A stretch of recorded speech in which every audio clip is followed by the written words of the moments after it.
Thanks everyone for joining. We have a very exciting guest, our first fireside chat with our first, really true advisor that we've onboarded. We have many more advisors to come, but Steve has been monumental, moving mountains for us so far, making great introductions. And I think on the Standard team, we've really come to know Steve, and now we want everyone else to know Steve and know exactly what Steve does, what he's capable of. And I think there's a lot of alpha that we can get out of this call. We have great topics that we're planning on covering. Of those, we brought Steve on. He really sold us from his expertise and connections in the legal side of the space, his connections on the different panels of working groups in Congress and the Senate. And I think that it's really, he's got plenty of other expertise that I'm excited to jump in on. And so from our side, we have some key members of the StandardDAO team. And from Steve's side, this number one of the StandardDAO advisory team. And I guess we'll get it started by Steve. I'd love for you to share with everyone else about your background, where you came from, your humble beginnings, and where you are now. Sounds good. Thank you, and welcome everyone. Glad to see all, and everyone who's listening on tape delay, so to speak, the recording of it later. Thanks for that introduction. Super excited, which is the standard, I guess, Silicon Valley phrase when you launch a new adventure. So super excited to join the rocket ship with you guys, or the future rocket ship with you guys. And it's cool to be the first, advisor. I didn't realize that when you were talking to me, to kind of wrap things up. So happy to take the first AMA and maybe set some standards there. But ultimately, my background is I was born and raised in Queens, New York, home of Spider-Man, I like to tell my daughter, which is very important for some folks. And also the home of the New York Mets. So that will come up later, I'm sure, at some point. If not, I'll make sure I bring it up. But I graduated school and university like everyone else. Didn't really know what I wanted to do. So you do what everyone else does in New York City. You go work on Wall Street, right? So I did that for about 2 years, learned a lot about the financial services industry, learned a lot just about how things work. But I was actually a techie, and I taught myself how to code. So I actually quit after about a year or two. So I was probably about 23 years old and started my own tech consulting company. And to be honest, never really looked back. That's been kind of the path I've led, just being independent, not working for, quote, the man or whatever. And I discovered entrepreneurship pretty quickly after that. Not that that's not really being an entrepreneur, but that was really a services business, looking at more like a product business, the product side of entrepreneurship. And in the late 90s, I think folks in New York will appreciate this and just how big of a deal it was at the time. But I was the CTO of Zagat.com, which was the restaurant rating company, which, there's Yelp and there's this and there's that today. But Zagat was a big deal at the time. It was a lot of fun. And, we raised about $36 million of venture funding at the height of the dot-com boom. Lots of stories about that. That was eventually sold off to Google and did 4 other startups, all took, angel or venture backed, all angel venture backed. And actually all 4 of those went through M&A. So I got to experience a lot. I was explaining this to the team is, some of these deals were really small, like what you would today call an acqui-hire, but they were either cross-border or they were bought by private equity. So at a fairly young age, I was lucky enough to go through not just the 4 or the 5 companies that raised all that capital, from one side of the angle as the entrepreneur, but then also, building the teams, building the revenue, building a product, engaging with the customers, and eventually selling it. But each one of those sales was, one was to Google. So that's like big and complicated with lots of lawyers and like a lot of lawyers. But then even a very small sell, which did pretty well because we weren't super diluted, but it was to a French Canadian company. And it was not just a lot of lawyers and auditors because they were publicly traded. It was also had to be done in 2 languages, in French and English. That taught me a lot about cross-border. And then I worked with a company and my co-founders were in Bulgaria, right? So I learned a lot about like EU law, especially when I tried to hire somebody in India. It was a lot harder doing it from an EU country than it was from the United States. So I learned all of this stuff, luckily, as I said, at a fairly young age, and integrated, because of all those transactions, learned a lot about like just how the law works, how regulatory things work, and things like that. So as Aaron alluded to in the introduction, that's one of the areas that I've learned early on. It's important to pay attention to those things at the beginning of a project, and then as you start to step on the toes, you don't have to like go high on lawyers maybe on day one, but at the same time, you should get a lay of the land of where your product is going and where, what type of intersection you're going to have with that type of stuff. So that's probably enough of an introduction. I could talk for a week about myself, so I'll spare all of you that. Well, I sort of have maybe a little bit of an existential question for you, though, kind of based off the experience. And it's more so of, since you have so much experience on the operator side and then on the VC side now as well, with that perspective, what would you tell yourself back in the 90s, like advice on, I guess, how to get to where you are now, right? Through all those successful exits, like what are the sort of principles you need to live by? That's actually a great question, and I actually left that part of my bio out. Like after the fifth startup, I did enjoy it.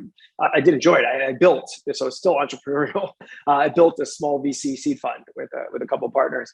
So honestly, I remember I was in a bookstore, believe it or not. Like remember those? On Wall Street? No, not on Wall Street, on Liberty Street. And I was in a bookstore with a buddy of mine who's now retired, like he was like a super, like I don't know what it was, like cop or FBI agent out in Denver, but at the time he worked on Wall Street with me, and I was obviously on that path for tech. And he said, "Oh, like in the next 10 years, like we're going to add more tech jobs than any other category." And like that just went over my head. Like I was getting that advice, like just not from me, or maybe it was me from the future channeling myself through Mike Timmerman on Wall Street at the time, right? In 1994. But I would basically said, stay in tech. Don't follow the standard path, because my mom would always pressure to be more like my sister. I think I mentioned with the team, my sister had a very normal career, but like honestly, only very exciting at the end of her career. Like she's in the vaccine group at Pfizer, but she's been there 30 years. So really, really exciting during COVID, obviously, right? Like she's literally having far more of an impact on the world than any of us are. Well, yet, right? Once StandardDAO gets huge, right? The vaccines are probably going to be bigger than StandardDAO, I'm going to guess, right? But in essence, she did the ladder, right? Just like the standard kind of going up the ladder a certain way. I'd actually say ignore that advice if you're looking for a career like mine, right? Like don't do the standard thing where I'm going to do this, this, and this and go get an MBA. And then I'm going to do this, this, and this and go get, I'll be a VP by this age and I'll be a this by that age or this by that age. If that's what you want, go find someone who is successful in that part of the world. Like go talk to my sister, right? She was super successful climbing the corporate ladder in the traditional means, right? But if you're interested in more of an entrepreneurial and almost a haphazard career, I would say choose your domain that you're going to be the expert in and run with it and don't look back, and just be prepared to take on risks. So maybe the one thing I would tell myself, that the advice I didn't get, was always maybe save for the rainy day to some degree, right? Like, whether it's education, whether it's money stocked away in the bank, like whatever it is, like to enable your entrepreneurial, endeavors, right? So I never would have thought 20 some odd years ago, like we'd be having this type of conversation, and I could never have drawn what my career trajectory would have looked like in the places it's took me, right? Because you guys know, and maybe it'll come out later in the conversation, like I've also like traveled to weird places because of the work that I've done. But ultimately I thought about maybe having some shifts in the career. And one of my business partners told me, he's like, "You're a tech guy. Like, why would you leave tech?" I'm like, "Oh, yeah, you're right." He goes, "No matter what you do, technology should be part of it." Right.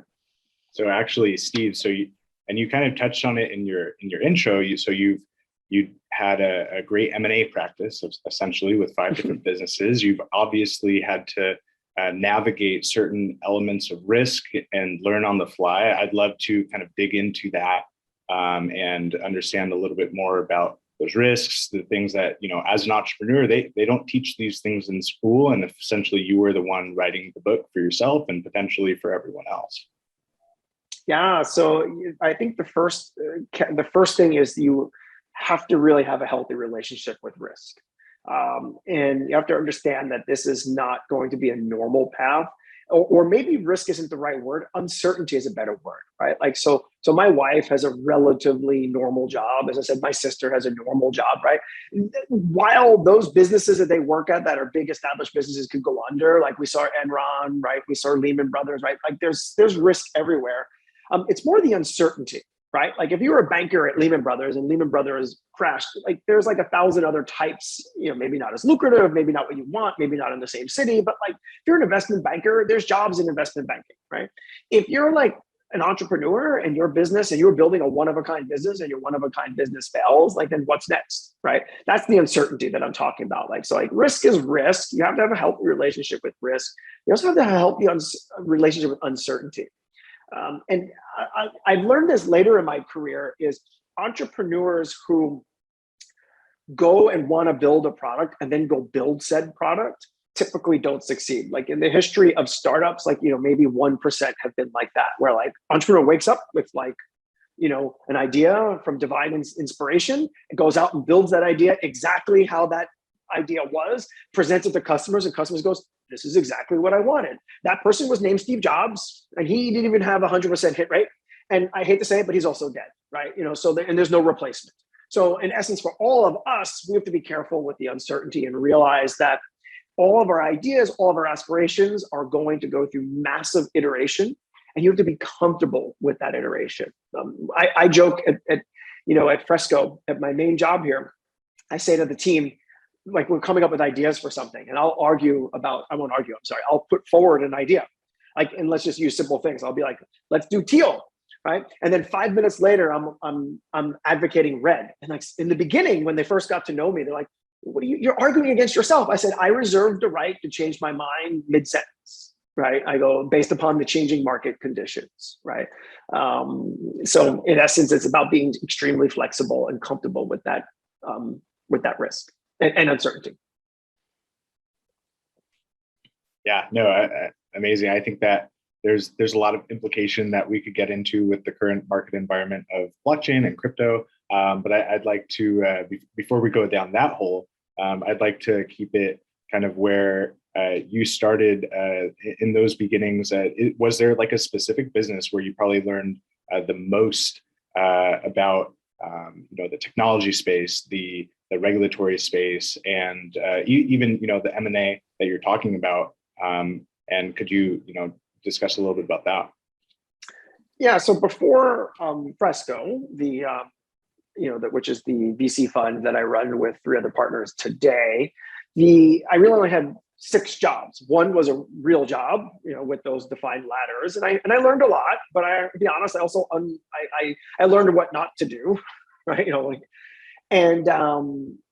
And then there were the 5 startups. I would say each one of those startups taught me something different. So like, you touched on a couple of things, right? So from a technology perspective, I would say each one of them was solving a different technological problem, and each one of them, and obviously the technological problems of today are a lot different than the technological problems of the past. For example, 23 years ago, when we started with Zagat, the restaurant would crash at 12 noon and at 5 p.m. roughly. And why do you think that? People are looking for restaurants. And I learned how to build a truly scalable, highly available, what we call 5.9 website. But we also did that with pizza box servers in a rack on a colo spot with an arrowhead switch, and dynamically based and IP-based load balancing, geographical load balancing, all stuff that now I'm jealous that all you kiddos just click a few check boxes on AWS, right? I had to go build that. It took me weeks to figure it out, weeks to implement, a lot of scar tissue. You can't see it, but there's a lot of gray hair, but still, and I was only 27 when I was figuring it out, and I probably went gray at 27, right? So obviously that's a lot different than, let's say, the last business I did, which is, as recently as like 2014, building software development tools for hybrid mobile development, right? So we're building tools for HTML5, JavaScript, cross-compiling for iOS and Android, right? iOS and Android didn't even exist back in 1999 when I'm doing this, dynamic load balancing, right? Cloud, things like that. So, ultimately is each one of those startups was not only solving a different technology problem, but like one of them was selling software development tools, which is a lot different than a consumer-based, review site, right? They're the precursor to the modern kind of, user-generated content system we have in place now. So ultimately, each one of those, I can go on and give you a dissertation of what was learned and not learned. But the underlying theme through it from a technology perspective always goes back to that, like, be open about what you're going to do, like use the right tools to solve the problem, right? Thinking about the problems in a very holistic way, as opposed to, let's say, just trying to kind of do things in a very, very procedural way. Then you talk about just the M&A, each one of them was a very different M&A process. Some of them were great for, staff with the options and investors. Some of them were not. Some of them were okay for the founders and investors, but not necessarily as okay for the staff. So I learned a lot about management through all of them. I think I wrote a blog post at one point that said something about, or it might be on my LinkedIn profile, where, it was only by the third or fourth startup that I stopped making the same mistakes. Right?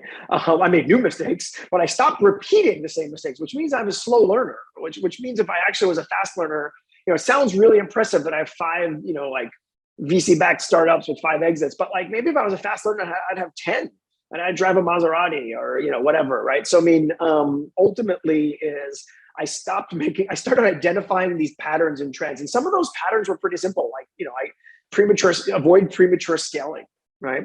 I would always come in and, like, maybe it was because, as a co-founder, you have an inferiority complex where you're like, who am I to be running this business by myself at 30 years old or at 27 years old or whatever, all the various ages I was, even now.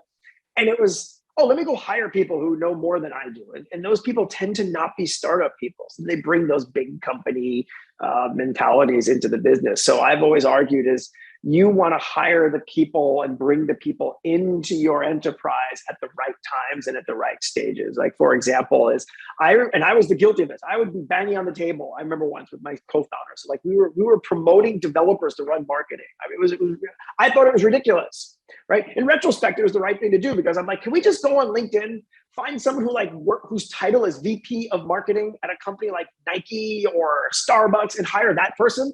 And we did, and it was an absolute disaster, right? As you can imagine. Not only did they not understand our domain space, they wanted to like have 14 forms. I'm exaggerating for effect. Maybe it was 13 forms to fill out before you run a marketing event, as opposed to 14 forms.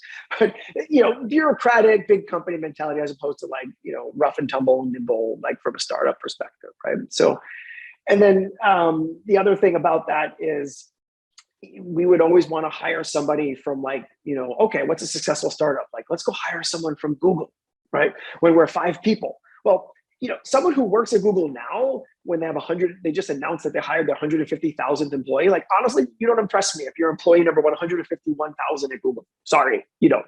Like, you can interview well. You probably have a fancy degree. You're probably smarter than me, right? You probably make more money than I do. But you don't impress me you impress me for that side of things, right? That you went to Stanford and got an MBA or whatever it is you do, right? But you don't impress me from like an entrepreneurial standpoint, right? Like, what impresses me from an entrepreneurial standpoint is like all of you. Right, like like the folks that just like are in the trenches doing it. So I said, you don't want to hire someone from Google as your 5th employee unless they were like employee number 5 at Google, and those people don't exist. They own small nations, right? Or maybe they own planets. I don't know at this point, right?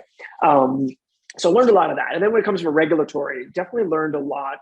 Just about a lot of these businesses after Zagat were cross-border and either had contractors cross-border or lines of businesses that were in other countries, or we were acquired by companies in other countries. So I learned a lot about the internationalization of your business, which was a really amazing lesson to learn. And then eventually, especially if you have developers in other countries. So I learned about like managing remote staff. Like now that's all like cool. Like, oh yeah, we all do work from home and this. Like I was doing that in the 90s, right, and in the early 2000s, right. So learning, and it was harder back then. Right. Obviously you didn't have as many tools as you have today, but definitely learned about that.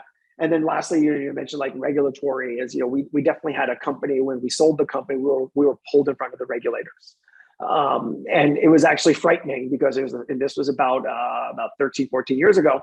I had no idea that like a business that I built, like you see it all the time. Like I remember around like in the early 2000s, like GE was going to buy Honeywell. And I remember the European Commission said, nope, can't do that. And I remember thinking like, what right does the European Commission have to tell two American companies they can't merge? And then I kind of forgot about it because I just went back to writing code, right? Then years later, when I'm running my own small business, with a couple million in revenue, like, who's going to pay attention to us, right? We're getting acquired by a pretty big conglomerate in the United Kingdom. That should be warning number one, right? United Kingdom, warning number two, right? This is cross-border, right? We did all this global international business, particularly in like the freight and logistics industry, should be warning number three. That's like ridiculously regulated by multiple countries. It's not just saying like, oh, I'm building a business that's heavily regulated in the United States. Like this is cross-border trade. So you're usually dealing with two sets of regulators, right? And treaties and, hundreds of years worth of maritime law, right? So I was stupid to just think, oh, this is easy. And so we were hauled in front of regulators to explain ourselves. And now luckily the buying company wanted to make it work, but like it also affected our negotiation for price, right? Because now we were contingent and it's like the buying company's kind of, rescuing the deal. I can't turn around and be like, well, what, we're worth $10 billion, right? You should buy us. And they'd be like, we almost didn't have a deal if it wasn't for, so it really constricted our way of negotiating. So that's when I really started to think about regulatory and things like that. So that was a long answer, but I guess to sum it up is I just learned a lot in each one of them.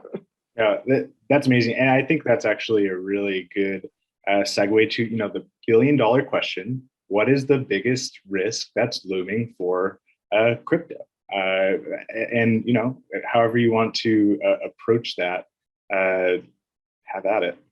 Sure. I think Stephen too, it'd be interesting to know just from you, like, how do you think about blockchain and what does it mean for you in the future, right? I think there's a misconception around what crypto is. So you being, in technology, it'd be good to, hear that from you. Yeah, I'll actually start to tackle that first, like what came from you, Martin, and then just like layer it on to Aaron. And I'll probably take a minute to get there, Aaron, but if you feel like I'm not getting there fast enough, feel free to interrupt, right? Because I need to vent for 10 seconds, which is like, as a VC, it's just so, we have almost a joke, right? Like where we get the decks. And the other day I saw a deck from a partner and a buzzword was in the deck. And I sent a Slack message to my partner, said, XYZ buzzword, I won't say it, so I don't want to try to have you guess who was pitching us. I go, but like a buzzword like blockchain or no code or AI, like one of these buzzwords was said. I said, there's a 40-page deck. I go, it said 85 times, right? I go, this buzzword, right? I go, but yet the deck, they really didn't have anything to do with the buzzword, right? Or their value proposition contradicted said buzzword, right? So unfortunately for us, in this Web3, and Web3, I don't even know what Web3 is. It's just like a marketing term that Mark Andreessen made up one day. He woke up and goes, I'm going to call this Web3 because I want to own this conversation, right? So like whatever you want to call it, blockchain is probably a better way of saying it. Like, things are decentralized. So I'm in my old startup, and it's funny because this was like 10 years ago. Now this is 10 years later. So I'm guessing even older. I was the old guy. Right, I was like in my late 30s, and all my co-founders and fellow executives were all like in their late 20s, right? So I would say we'd be sitting in a boardroom and they'd be talking about, well, developers are now moving towards X, and I'm like, I have seen this movie before, right? Developers moving towards X. I go, here's how it's going to end, and generally speaking, I was right, but it made me a bit of a cynic, right? Because and it's partly because another piece of my background I left out is my degree in undergraduate. I actually have 2 degrees in undergraduate. One is in political science, which is less relevant, less so when we talk about regulatory stuff, but history is my other degree. And when people think history is just like, you either want to be a writer or a lawyer or just like a history teacher, because those are really the 3 jobs you can get with a history degree. And that's why I tacked on political science, because I realized there's a lot you can do with poli-sci. But ultimately, is what I've learned to appreciate from the history degree is that you can look at I have an ability from my training as a historian is to look at patterns, and you don't have to just apply it to like the War of 1812 or this. You can apply it to like development methodology. You can divide to technology. So I've used that lens, and I look at some of these trends, right? And so from a large scale, as we've went from mainframe era, super centralized, like that's like centralized, textbook definition, right? Then we went to like the web, which was decentralized, right? I'm glossing over like 30 years of like minis, right? And now we're kind of with blockchain, and we think we're moving into like this era of decentralization. I'll make the argument that it's truly going to be more hybrid than anything else, right? Because I forget, like when AWS went down a couple of weeks ago, like all these DeFi exchanges went down, and they're like, oh yeah, on the and their PR with all the egg on their face, they're like, oh, on the road to decentralization, we have to have a little bit of centralization. And I think like Moxie over at Signal wrote that blog post that if you haven't read it by now, you're just not cool, right? So I won't put a link to it or anything. But in his Web3 critique, he basically said no one wants to run their own servers, right? So ultimately, I feel like we're going to have this hybrid universe, right? So back to now blockchain. Where does blockchain fit in? How do I define it? And then ultimately, Aaron said, what are the risks to blockchain? Because it's actually quite relevant, right? So what is blockchain? It's a decentralized ledger, right? So let's be clear about that. The problem is, what does a decentralized ledger lead itself to be? Because there's tons of decentralized database technologies out there, right? The problem is, because blockchain is cool, because VCs that I think are maybe not as enlightened as me, that didn't study history, are just throwing money at blockchain startups. You get decks with 40 slides in them, and it says blockchain 85 times. And it wasn't blockchain, by the way. Just to let you know. So companies that have no real reason for using blockchain then start using blockchain. So that's risk number one, right? I actually think that's a bigger risk than the other 2 or 3 risks that I'll go through in a minute. But then just thinking about, what does blockchain do? So it's a decentralized technology that allows trustless transactions that have an immutable record that's public-ish. I mean, you can have private blockchains or permissions blockchains, of course, right? I mean, the haters will attack me on that stuff. I get it. I know all that stuff. I'm talking in broad strokes, right? So ultimately, then, if you have a distributed ledger, or let's just call it what it is, a distributed database, and a bad one at that, but that's a different story. But a distributed database that's immutable, it lends itself, in my view, and which facilitates transactions between trustless transactions between 2 parties. To me, that limits the scope predominantly, not exclusively, but predominantly to financial transactions, right? So the blockchain solutions that are going to succeed by nature are going to look and smell to be some kind of financial-ish system, because where else do you not trust the counterparty in a two-way transaction, if not for a financial transaction, right? I mean, if I ran a hackathon on blockchain a few years ago, and we had all these, things that would pop up, and I'm like, well, why does that? I go, why do these 2 people not trust each other? Like, why is that not trustless, right? Like, one of them was like hotel operators to upload to Interpol, potential terrorists or whatever are staying at the hotel. But I'm like, okay, if the hotel has a relationship with Interpol, there are 2 trusted parties. Interpol could just have a very simple, whether it's centralized or decentralized, right? But you don't necessarily need to have like a decentralized blockchain to upload a photo of a terrorist, right? You could just have a simple centralized server somewhere. Maybe you want to make it a little decentralized so it's not prone to attack. That's what I mean about hybrid systems, right? So then we start thinking about cryptocurrencies themselves, because most things are some type of derivative of a currency, or it's either a token or it's something. So what's a currency? It's a store of value, right? And it's a medium of exchange, right? So the other risk you're going to factor is, because this is very new, that starts to alarm the regulators, right? So the store of value and the medium of exchange starts to threaten, is the US dollar, especially when you have articles written by, Jack Dorsey. Every time he opens his mouth, right, he's like, oh, the Bitcoin should be the legal tender of the United States because it's working so well in El Salvador, right? But in essence, that kind of stuff freaks out regulators, right? So another risk we're going to see is that the regulators are going to take a very, very heavy hand, because it is financial, because they get it, right? When they see when they see blockchain, they just think cryptocurrencies, as honestly as they should, because like, as I said, you shouldn't be building an app to upload photos to Interpol with the blockchain, right? That should just be a simple file streaming system on some type of cloud server, right? So that's actually the other risk, right? Which is the very nature of the solutions you're going to see on blockchain, the things that blockchain is really good at, right? Making these solutions easier for us to go build are going to be right in the crosshair of regulators.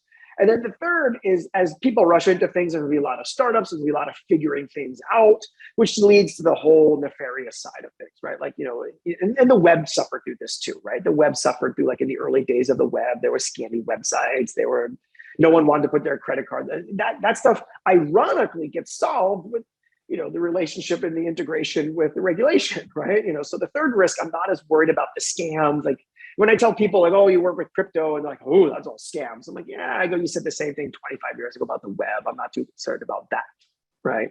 But I am concerned about people building inappropriate solutions for the technology, right? You don't need a decentralized blockchain to replace Visa. Like Bitcoin can do like 4,000 transactions on a second, and Visa can do 40,000, right? Last weekend Solana did 0, right? So, ultimately is the solutions that are out there are going to like have a place, and where we're moving in the future probably be like a hybrid, right? There'll be fiat, there'll be crypto, right? Again, I'm also leading into some of the reasons why I really like this project, which, I don't know if you want to drill deeper into the risks, or if you want to talk a little bit more about something else. Yeah, I mean, I think you hit something that's really interesting. There's definitely a ton of redundancy in the space, but also things that are built on blockchain that definitely don't need to be that way. And in fact, it makes it even clunkier, right? Exactly. And clogs up the system. Yeah, and it even assigns value to something that most likely wasn't supposed to be assigned value in that way. Specifically, when you're talking about things that work better, Web2, and actually smoother. I'd be interested to know if you have any like top of mind large examples of this, that things that are being built today that are being built in a way that blockchain just makes them clunkier. Yeah, I'll give you number one, and you guys will chuckle because we have a bit of an inside joke about it. But video games, like, why on earth do you want to blockchainify a video game, right? And you're like, well, we can have an in-game economy. Newsflash, there's been in-game economies on video games since the beginning of video games, except maybe Pong in like the 70s, right? But like, seriously, for the last 30 years, you've been able to buy gold coins, right? Ooh, stable coin, right? Nintendo gold coins, Sega gold coins, and spend said gold coins in a game and collect games. And so why would you want to make my game now suck by putting it on the blockchain, right? Like seriously, why would you want to do it? So that is one area that I and you're going to tell me, some haters going to write in about Axie Infinity, this, that, like it's enabling new business models. I knew people, I forget the game now. God, I wish my friend Richard was on this call. He would tell me there was this game about 20 years ago, and he had a buddy that basically just, created characters, right? Spent all day playing RuneScape? No. I mean, it was, oh God, it was right, whatever, like became right before World of War. It will come to me later. But ultimately, these people played the games, and they would build up the characters, get the guns, get the this, get that, and then sell them on eBay, right? So you say, oh, we need NFTs, so the characters are immutable between. They were able to just do it right, like transfer. They would sell the characters on eBay. They would sell the loot, all that kind of stuff, right? So, and then you would say, well, all these people in the Philippines are making money by playing the game. Like this guy was sitting in Canada, in Vancouver, playing this video game. They're saying EverQuest. I don't know if it was EverQuest, but it could be EverQuest. It was in that generation, not Diablo. But ultimately is, I think video games, there's very narrow use cases where blockchain makes sense. And what those narrow use cases are, I don't know. I don't play enough video games. I have a 6-year-old. I play video games with her. So like, I'm not as sophisticated as like the big time gamers, but judging by the reaction of the big gaming companies like Ubisoft, right? Saying, oh, we might experiment with some NFTs, which I actually think is okay. Like if Ubisoft wants to add a little layer of NFT over here to hang it on to their game, that's fine, right? But like NFT, blockchain based games just make no sense. First of all, why should I pay gas fees to play a game, right? Like in that respect, right? Like, I mean, just, besides the game, besides the notion of the game itself, and then speaking of gas fees, right? In addition, just really to like where you're going with the gaming, the ability to facilitate, like, let's say, like small micro transactions is not really the vision of blockchain either, right? So I see a lot of folks building, like financial services that are better left to fiat, right? Like, let's say insurance. Like, I know, like, you can get you get the canonical example of like, oh, I have an Airbnb and I can open up the door with the smart contract. Well, guess what? I can do that with an IoT device and a jQuery script. Like, it's not that hard, right? I don't necessarily need to complicate it, right? So, but ultimately is when you have things like, the gas fees exist for a reason. And the fact that we have high gas fees are telling me that the system is being clogged up with a lot of useless junk, to be honest. Yeah, that's it seems like we're going into this this NFT boom coming into, as we start with 2022 and making sure. I'm bullish on NFTs. Well, absolutely. I don't know if you had a question in there, but I just had to interject that my previous rant on like games has nothing to do with my bullish on NFTs. Yeah, I think, just like everything, you see it with the ICO bubble. There was plenty of good projects that came out of that, and you see them today. And there was also plenty of trash and things that were more just cash grabs. And I think we're seeing a similar idea with NFTs right now. And that's something that, when we think of NFTs for this project and how to use them, we do think about utility, and that aligns with the regulatory idea about crypto, I think, and that's something that's very important that we're always thinking about there.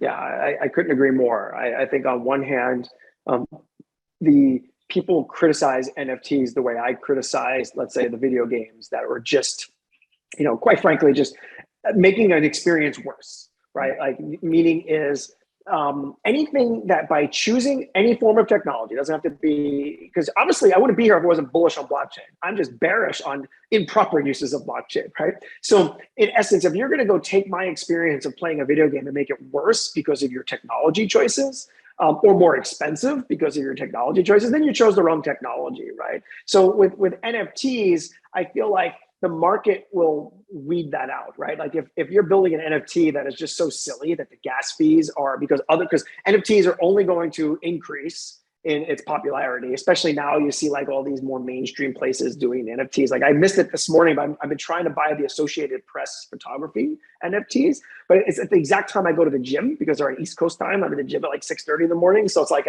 I can never get the drop. Like, like they're only selling 200 of them. And I get in and I'm like number 400th online. I'm like, well, okay, I'm not gonna be able to buy this, right? But ultimately, as you see NFTs evolve, you're gonna see a lot of junk out there, as you said. Like, but when the gas fee is more expensive than the NFT is when you know that NFT should not exist, right? And I get, like in that respect, like my business partner is Canadian.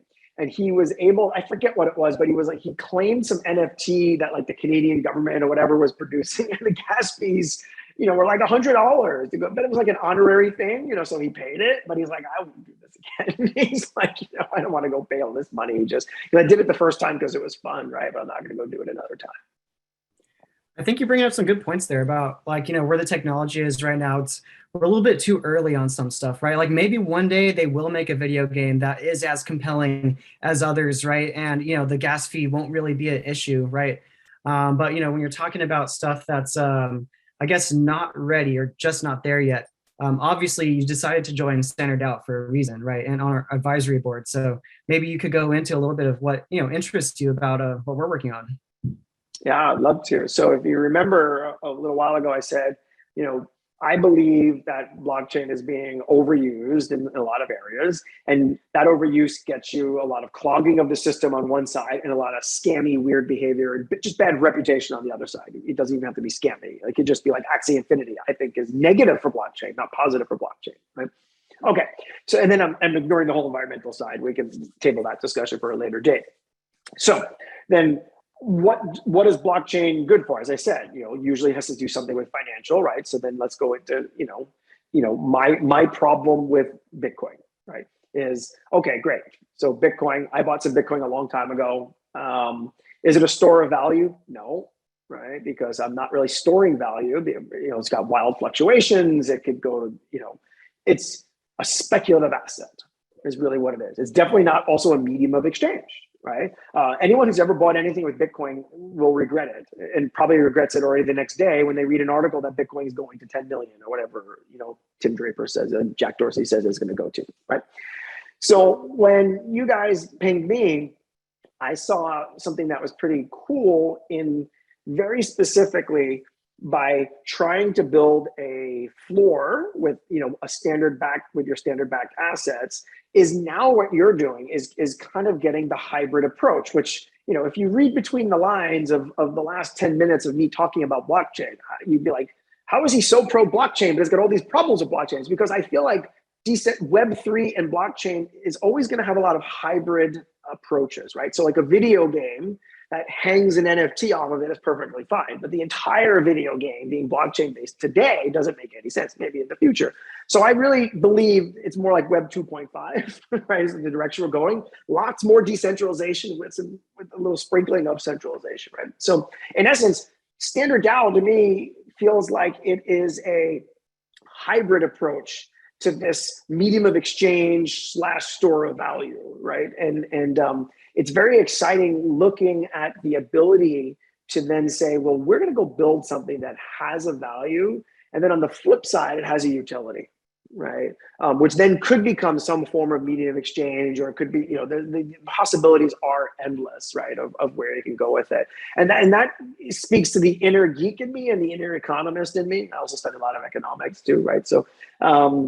Having a treasury and actually having some type of backing, but then there's a delta between, just to fast forward, right? You have a treasury that's worth X, and then you have a token and its total circulating supply is Y. There's going to be a delta between X and Y, and the delta is basically the speculative side of it, right? Which is perfectly fine when you have like this standard, treasury, right? So it actually makes it, it's super compelling from there. So I also like the approach to, one, it's appropriate use of blockchain. Like, I don't think you would do this without blockchain. You'd be crazy to try to do this project with previous technology. So it's one of those examples, in my view, of a great use of blockchain and, and cryptocurrencies in that respect. So it's something I think that will push the technology forward, because ultimately I am a bull on blockchain. I want to support projects that are going to, push blockchain, out into the future, right? Like a buddy of mine is working on NFTs that code, uniqueness in products, right? So you can track for, so like a perfect example of using, the technology. I love projects like that because it pushes the technology forward, right? But also I feel like Standard mitigates a lot, or starts to mitigate a lot of the risk. It's a lot harder. Like, one thing we didn't touch on that if you wanted my rant to go the whole talk, I could have talked about how like the whales come in and root everything, right? With flash loans and this and that, right? And they do all the staking and they provide all the liquidity, like all that. They really root all the fun, right? For us, retail investors or whatever.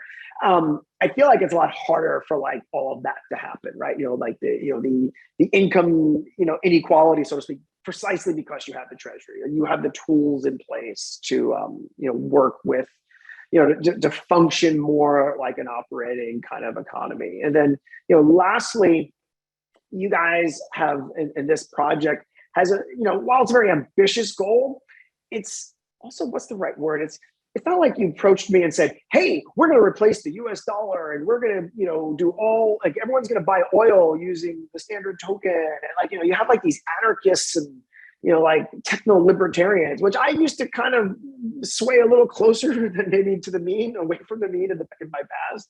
I've kind of mellowed out. over the years, but ultimately is too much of the true believers in blockchain are a little bit too idealistic, which is great because you need those people to kind of propel the innovation forward. But that to me says that their projects aren't going to succeed or they're going to be regulated to death, right? Because they're like, oh, no, we're going to take down the banks and we're going to, no one's taking down the banks. Like I told people in 2008, I'm like, if the Great Depression didn't kill Wall Street, this financial crisis isn't going to kill Wall Street. And voila, look, they're stronger, bigger than ever, right? Now 14 years later after the crisis. So, it's not like in your white paper, it said 400 times, we're going to take down JP Morgan, right? You're going to coexist, hopefully be bigger in one day, right? But you're going to coexist with banks, right? So I feel like you have very ambitious goals, but also realistic goals that are, how about this?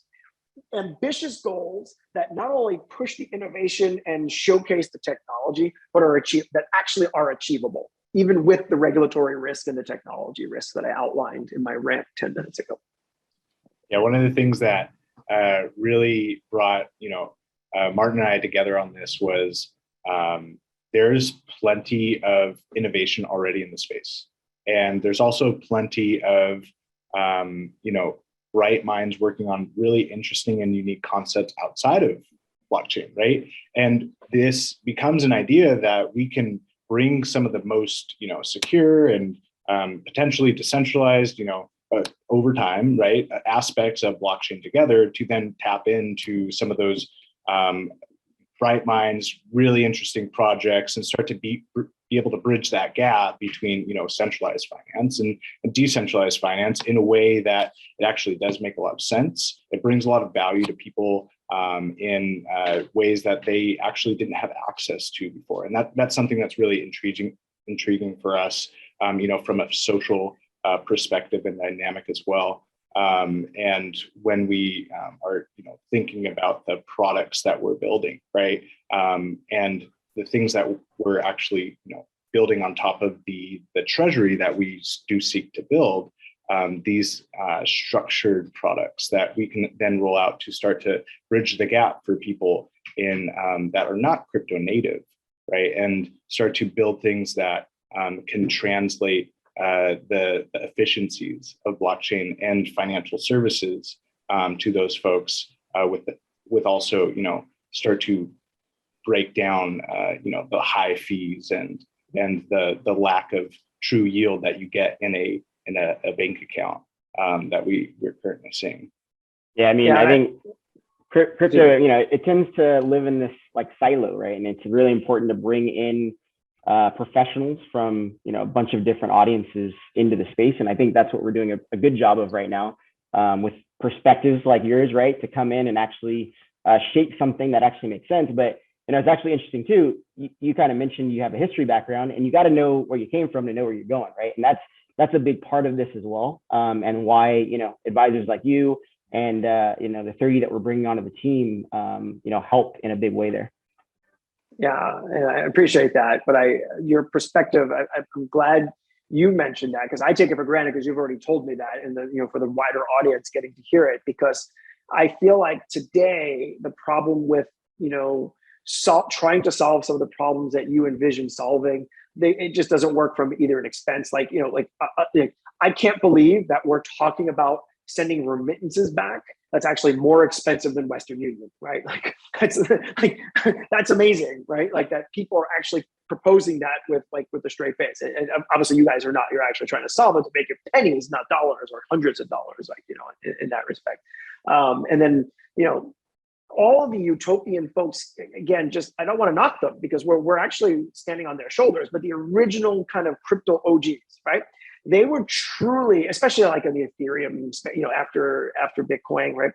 They truly were about democratizing finance, access to the masses. But the problem is that's not really happened yet, right? And I don't mean that as a knock. It's actually up to, companies and initiatives like Standard to go do that. And that maybe that goes back to the point of, why I joined, is because I actually see that as obtainable here, where 99% of the ones that say they can obtain that don't, because they're building, like even Lightning, right? Like Lightning was a great thing to try to facilitate payments, but again, who wants to make a payment with Bitcoin, right? Like Bitcoin is just like this speculative thing that's gonna be worth $200,000 one day, or then one day it's gonna be worth 100, like that kind of a thing. So on the products that Standard will build that will actually help bridge some of these concerns. Because I live in one of the richest areas in the country, and I drive to in the past, now they've even moved, right, the Golden State Warriors. I would drive to a Warriors game. You have to drive to East Palo Alto, one of the poorest areas in the country,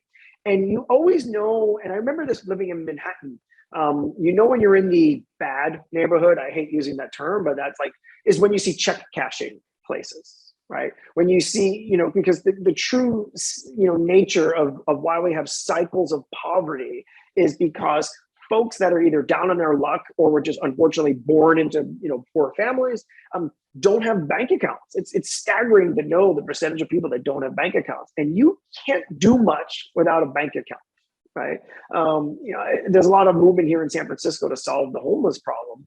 And, someone asked me for my advice, and it was some serious people were asking me for my advice. So I was like, okay, I have a great chance to kind of have my voice be heard. I said, you have to solve the homeless banking problem first, right? Because if you want to get homeless people to have an apartment, they need to be able to have a bank account to facilitate, paying the rent. They're not going to pay rent in cash, and they need to be, especially if they're going to work in a place and earn, minimum wage.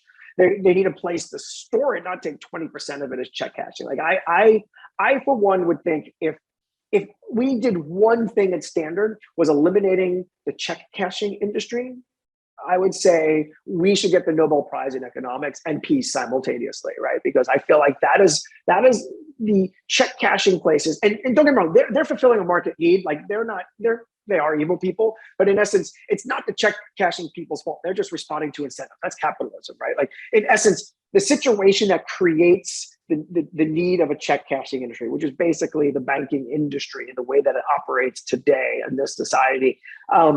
If we eliminate the need for a check cashing industry, because if we eliminate the need for very, very expensive international remittances industry, that's all we do, I would say, boom, right, a wild success. And then as I said, there's a million other things you guys want to accomplish as well. So. Yeah, yeah, no, definitely. I'm really we never thought about this before, but to call us like a hybrid of the two worlds, I mean, that's really incredible, and that's extremely accurate. I think we're working with the regulators, trying to bring people from that space onto our advisory board, right, so that this can be around for a long time for people to benefit from this use case, right? And so as people are going to be around a long time listening to this, I guess I have a question for Aaron and Martin as far as like what's going on, what's up next, what are we moving on to as Standard? Yeah, I mean that's a great question, Jared. Everything that we're doing right now, bringing on people like Steve, bright minds, think about these hard problems, especially problems that affect people not only in our backyards, but there's global issues that are similar to the lack of bank accounts for the poorest individuals in our society in the U.S., right? And these are things that we're thinking about when we're creating the products and the mechanisms behind Standard. And so we're doing the work to bring on a team that has enough perspective to understand these issues and how we can take tangible steps to solve them. And I think that's really from the lowest level, kind of going back to what Steve, you were saying about when you're building a startup, making sure to keep it tight and have people that understand the needs of a startup, of an entrepreneur, rather than going out to find these, the one in the industry, or that person in the industry, employee number 150,001, to be solving those problems. And so building in that way, building our development team to be able to launch this product in such a way that we're able to accomplish these lofty goals from day one and start on that path, as well as we do have our pre-sale that is coming up, and that's also a big milestone for us to bring capability prior to the starting of the DAO. And on our milestones, a DAO doesn't start overnight, right? You can't just start a project and package up a DAO, make an entity, and then say that, oh, I have a DAO. You know, a DAO, it's a team, it's a company, and I think that's a whole nother conversation, right? And one that I'd love to bring Steve's opinion on. But yeah, this is something that we're working on right now, and you know, working on that roadmap and the capability of it. Yeah, I mean, it's always strategy, structure, people, right? And I think you know, Steven, you have technology and people on your LinkedIn, right, which is interesting. But I think education is a big part of it as well. That's going to be a huge focus for us. You know, obviously this AMA, it's educational, right? It's helping to shape and help people understand what's actually happening, right, in this space. And that's, you know, a huge mandate that we're looking to push forward. And you know, we'll be having AMAs just like this one every, you know, couple weeks with our advisors, and yeah, really trying to push that envelope.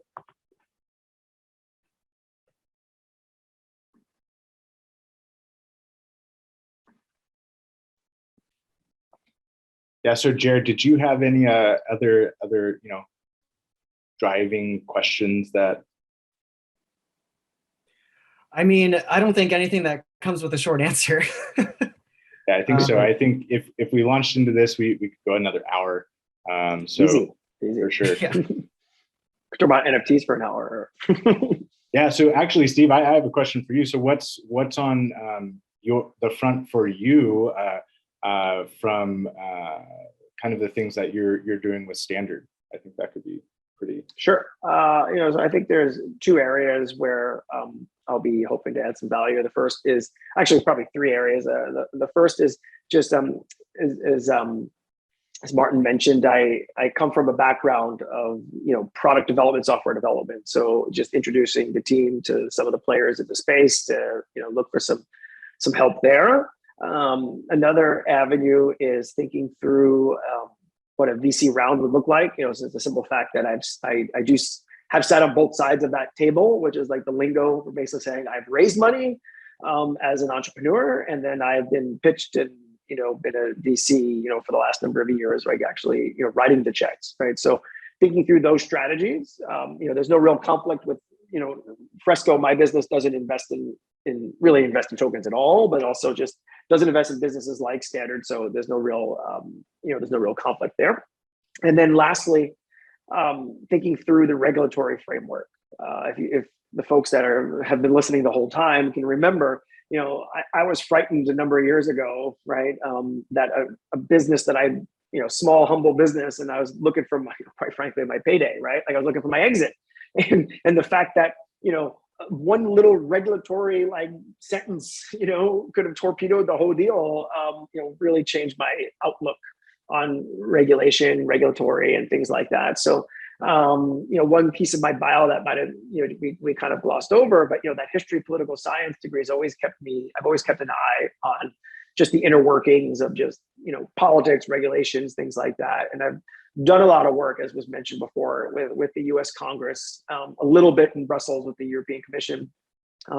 So ultimately working with the team here at Standard about finding the right relationships on Capitol Hill to actually have a positive and proactive conversation with legislators and lawmakers and regulators around what it is that we're doing, and not even everything that we're doing, just the industry in general too. So they would rely on us and insert us into those conversations. There's a lot. I don't know when, I know people are watching this live, but I don't know when other people will be watching this at their own leisure, but there's a bunch of things going on right now, particularly around like stable coins and particularly about stable coins, actually. You know, this is, you know, early February of 2022. Where I feel, you know, we as a group should be insert ourselves into that conversation. And we started that process, myself and another advisor, and it looks like we have a pretty good roadmap, as I said, to engage with those regulators, to be in front of current and future regulation. We'll make sure that if this is, you know, for those of you listening, if Standard is something that you're interested in, you can rest assured that we are thinking through those tough policy and regulatory, because they are different, right? But policy and regulatory issues to make sure that it will be a product that will not only last long, but quite frankly, have a little bit of a competitive advantage versus others that might not be thinking through these issues at the beginning, right? So, and of course, legal, and you're not going to have like some weird tax bill. Like we're gonna figure all that stuff out. We've actually made some pretty good progress already. So I'm excited to exercise that side of my brain with the team. Yeah, and I think, and I mean, first of all, thank you so much, Stephen, for coming on, and just to stay tuned for everyone that is here. The next conversation we have with Stephen will probably be also with Dina Rochkind, who is that advisor that he's referring to, and she is on the Hill and driving policy for the last 2 decades. She's been through cycles that are very similar to this, and I think something to look forward to will be coming back after we start to see some of the conversations from a stablecoin regulation perspective. That's February 8th, to put a timestamp on it. And so maybe the following week, we'll have a recap on exactly what happened in that hearing. And there's also a Senate hearing from the ag perspective the day after. And so there will be a lot of buzz and conversation and providing a lens of clarity around that. I think that's exactly why we have advisors on the team. And that's exactly the kind of conversation we'll be engaging in. Looking forward to it. Awesome. Okay. Thanks everyone for joining. We'll see you all next time. Thank you so Thanks much. a lot, Stephen. Appreciate it, man. Thank you, Stephen. Thank you. Yeah, thank you very much. Thanks, guys.